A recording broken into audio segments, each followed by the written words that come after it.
সম্মানিত সুধী ও দর্শক মণ্ডলী, আপনাদেরকে জানাই প্রীতি ও শুভেচ্ছা। শুভ দিন। আজ শনিবার 28 জুন 2025 খ্রিস্টাব্দ। আজকে আমাদের জন্য ঐশবাণী সাধু যোহন রচিত মঙ্গল সমাচার 21 অধ্যায় 15 থেকে 19 পদ। আজকে আমরা মণ্ডলীতে বিশেষভাবে পালন করছি সাধু পিতর ও পল পেরিদূতগণের মহাপর্ব।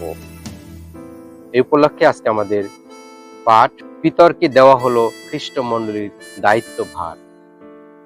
সেদিন তাদের ওই সকালের খাওয়াটা শেষ হওয়ার পর যিশু সিমন পিতরকে জিজ্ঞেস করলেন, যোহনের ছেলে সিমন, তুমি কি আমাকে ওদের চেয়ে বেশি ভালোবাসো? পিতর উত্তর দিলেন, হ্যাঁ প্রভু, আপনি তো জানেন আমি আপনাকে ভালোবাসি। যিশু তাকে বললেন, তাহলে তুমি আমার মেষ শাবকদের দেখাশোনা করো।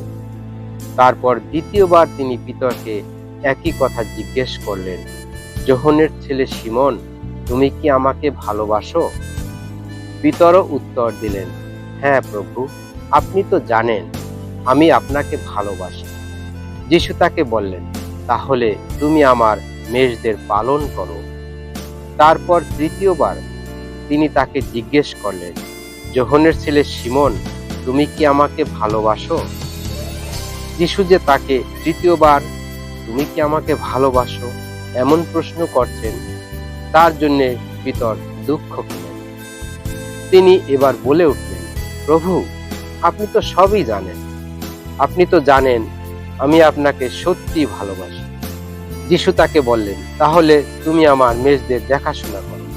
আমি তোমাকে সত্যি সত্যি বলছি, তুমি যখন বয়সে তরুণ ছিলে তখন তুমি নিজেই কোমর বন্ধনী বাঁধতে আর যেখানে ইচ্ছে ঘুরে বেড়াতে, কিন্তু যখন তুমি বয়সে বৃদ্ধ হবে তখন তোমাকে হাত দুটি বাড়িয়ে দিতে হবে। তখন অন্য একজন তোমার কোমরে বন্ধনী বেঁধে দেবে আর তোমাকে নিয়ে যাবে এমনই জায়গায় যেখানে তোমার যাওয়ার ইচ্ছেই নেই। পিতর যে কোন মৃত্যুর বরণ করবে, পরমেশ্বরের মহিমা প্রকাশ করবেন, যিশু এই কথা বলে তারই ইঙ্গিত দিলেন। তারপর তিনি পিতরকে বললেন, এখন তুমি শুধু আমাকে অনুসরণ করো। খ্রিস্টের বাণী। খ্রিস্ট প্রভু, তোমার প্রশংসা হোক।